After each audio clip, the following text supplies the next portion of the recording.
नमस्कार दोस्तों, YouTube के इस चैनल पर आप सभी का स्वागत है। जैसा कि आप जानते हैं कि हम इस चैनल के माध्यम से हिंदी साहित्य के विविध स्वरूपों पर बातचीत करने के लिए आप सबके समक्ष उपस्थित होते हैं। दोस्तों, आज हम जिस रचनाकार को लेकर आप सबके समक्ष उपस्थित हैं, वह रचनाकार हैं अमीर खुसरो। ये आदिकाल के प्रमुख रचनाकारों में इनका कहीं न कहीं स्थान वर्णित है।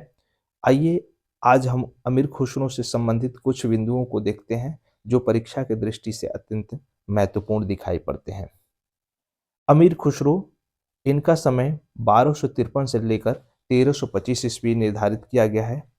इनका जो जन्म है वो 1253 को कासगंज जिले एटा के पटियाला नामक कस्बे में, जो दिल्ली सल्तनत के समय अब यह उत्तर प्रदेश में स्थित है, हुआ था। निजामुद्दीन औलिया की मृत्यु के 6 महीने बाद अक्टूबर 1325 में खुसरो की मृत्यु हो गई थी। खुसरो की कब्र दिल्ली के निजामुद्दीन दरगाह में उनके आध्यात्मिक गुरु की कब्र के बगल में बनाया गया है। इनकी जो भाषा थी वो खड़ी बोली थी, जो ब्रज भाषा, हिंदी और फारसी कहीं ना कहीं इनकी भाषा में दिखाई पड़ते हैं। इनका वास्तविक नाम अबुल हसन, जिसको अगर पूरा नाम के तौर पर जाने तो अबुल हसन यामीन उद दीन खुसरो कहा जाता है। इनके गुरु निजामुद्दीन औलिया माने गए हैं। इन्हें खड़ी बोली का आदि कवि कहा जाता है। इन्हें तूतिए हिंद नाम से भी जाना जाता है।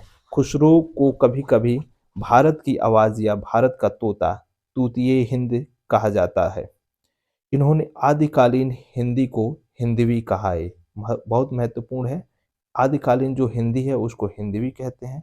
अमीर खुसरो ने अपने समय में दिल्ली के 11 राजाओं का आरोहण देखा था। ईश्वरी प्रसाद ने इन्हें महाकवि या कवियों का राजकुमार कहा है। डॉक्टर राम कुमार वर्मा ने इन्हें अवधि का प्रथम कवि माना है। इनकी जो रचनाएं हैं वह उसको देख लेते हैं।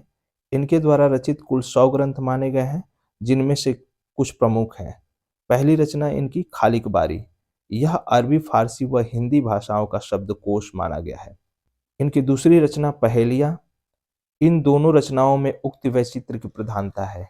खालिक बारी तथा पहेलियाँ दोनों में उक्त वैचित्र की प्रधानता देखने को मिलती है। तीसरी रचना मुकरिया, चौथी दो सुखने, पांचवी जो रचना है वह गजल, छठवीं रचना हालात-ए कन्हैया, सातवीं रचना नजराना ए हिंद, आठवीं नूहे सिपर, नौवीं चार दरवेश। इनके संबंध में एक पंक्ति आती है जिसमें चिश्ती जो इनके गुरु थे, उन चिश्ती की मृत्यु पर लिखा गया था और ये लिखते हैं कि गोरी सोवे सेज पर मोरा जोबना निवाला भयो। इन्होंने हिंदू मुस्लिम के बीच एकता स्थापित करने का सर्वप्रथम प्रयास किया। इनकी एक पंक्ति है, जे हाल मिश्की मकुल तगफुल दुराए नैना बताए बतिया। ये पंक्ति अमीर खुसरो की है। इसी तरीके से एक पंक्ति है, सजन सकारे जाएंगे नैन मरेंगे रोए। इसी प्रकार से एक पंक्ति और आती है, एक थाल मोती से भरा सबके सिर पर औंधा धरा, चारों ओर वह थाली फिरे मोती उससे एक न गिरे। ये पहेली है और इस पहेली में इसका जो अर्थ निकाला जाता है वो आकाश है। इसी तरीके से एक पहेली और आता है, एक नार ने अचरज किया, साप साप मारी पिंजड़े में दिया, जो जो साप ताल को खाए सूखे ताल सांप मर जाए।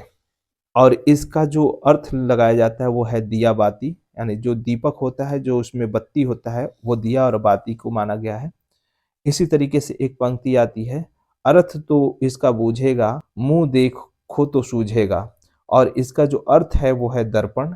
इसी तरीके से एक पंक्ति और है, चूक गई कुछ वासु ऐसी देश छोड़ भयो परदेशी। ये अमीर खुसरो की पंक्ति है।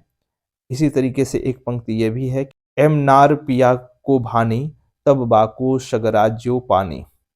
इसी तरीके से एक और पंक्ति बहुत प्रसिद्ध है कि उज्ज्वल वरन अधीन तन एक चित्र दो ध्यान, देखत में तो साध है निपट पाप की खान।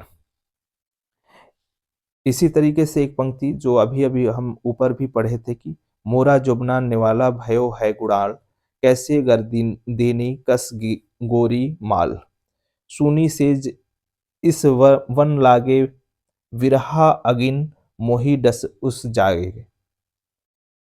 इसी तरीके से अगला पंक्ति जो बहुत महत्वपूर्ण है इनसे संबंधित, कि अरबी, फारसी, ब्रज और खड़ी बोली पर इन्हें समान अधिकार था। यानी ये सभी भाषाओं में लगभग अरबी में, फारसी में, ब्रज में और खड़ी बोली में इन्होंने समान अधिकार प्राप्त किया था। यानी सभी भाषाओं में कहीं न कहीं अपने रचनाओं को सृजित करते हुए नज़र आते हैं। डॉक्टर राम कुमार का एक कथन है जो परीक्षा की दृष्टि से महत्वपूर्ण दिखाई पड़ता है, कि चारणकालीन रक्त रंजित इतिहास में जब पश्चिम के चरणों की डिंगल कविता उद्धित स्वरों में गूंज रही थी और उनकी प्रतिध्वनि और भी उग्र थी, पूर्व में गोरखनाथ की गंभीर धार्मिक प्रवृत्ति आत्मशासन की शिक्षा दे रही थी। उस काल में अमीर खुसरो की विनोदपूर्ण प्रवृत्ति हिंदी साहित्य के इतिहास की एक महान निधि है। मनोरंजन और रसिकता का अवतार यह कवि अमीर खुसरो अपनी मौलिकता के कारण स्मरणीय रहेगा। अगला एक बिंदु है कि 13वीं शताब्दी के आसपास भारत के एक सूफी संगीतकार, कवि और विद्वान थे। उन्हें कव्वाली का जनक भी कहा जाता है और उन्हें कव्वाली के निर्माण का श्रेय भी दिया जाता है। और ये कौन है? अमीर खुसरो। अमीर खुसरो सूफी संत निजामुद्दीन औलिया के शिष्य थे, ये तो आप सब जानते ही हैं। उन्होंने भारत में गज़ल शैली की शुरुआत की, जो आज भी भारत और पाकिस्तान में व्यापक रूप से मौजूद दिखाई पड़ती है। अमीर खुसरो की प्रसिद्ध कुछ पंक्तियां हैं, जिसमें से एक पंक्ति है, गोरी सोए सेज पर मुख पर डाले केश, चल खुसरो घर अपने रहन भई चौदेश। ये पंक्ति अपने गुरु की मृत्यु पर इन्होंने लिखी थी।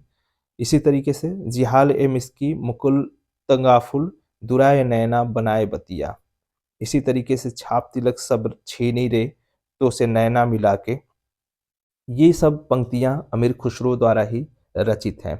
अगला बिंदु है, अमीर खुसरो दिल्ली सल्तनत के 7 से अधिक शासकों के शाही दरबार से जुड़े रहे और एक विपुल शास्त्रीय कवि के रूप में जाने भी जाते हैं।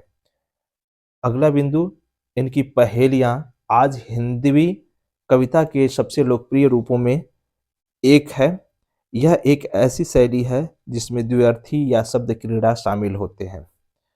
इन्होंने अपने विषय में स्वयं लिखा है कि मैं हिंदुस्तान की तूती हूँ, अगर तुम वास्तव में मुझसे जानना चाहते हो तो हिंदी में पूछो। यानी हिंदवी, जो हिंदी को ये हिंदवी बोलते हैं, तो ये कहते हैं कि यदि तुम मुझसे कुछ पूछना चाहते हो या मुझे जानना चाहते हो तो तुम हिंदवी में पूछो, मैं तुम्हें अनुपम बातें बता सकता हूँ।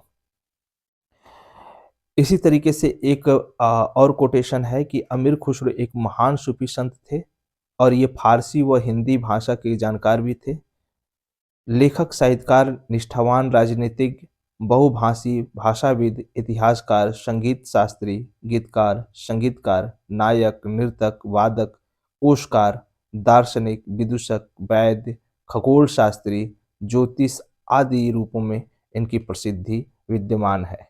तो इस तरीके से अमीर खुसरो से संबंधित जितने भी महत्वपूर्ण बिंदु बन सकते हैं, वो यहाँ पर देने की कोशिश की गई है। मुझे आशा है कि आपको ये क्लास निश्चित तौर पर पसंद आ रही होगी। यदि आप इस चैनल पर नए जुड़ रहे हैं तो इसे सब्सक्राइब ज़रूर करें तथा अन्य मित्रों तक इसकी पहुंच हो पाए, इसके लिए शेयर करना भी ना भूलें। तो अब मुझे विदा दीजिए। अगली क्लास में पुनः एक नए कवि को लेकर आप सबके समक्ष उपस्थित होंगे।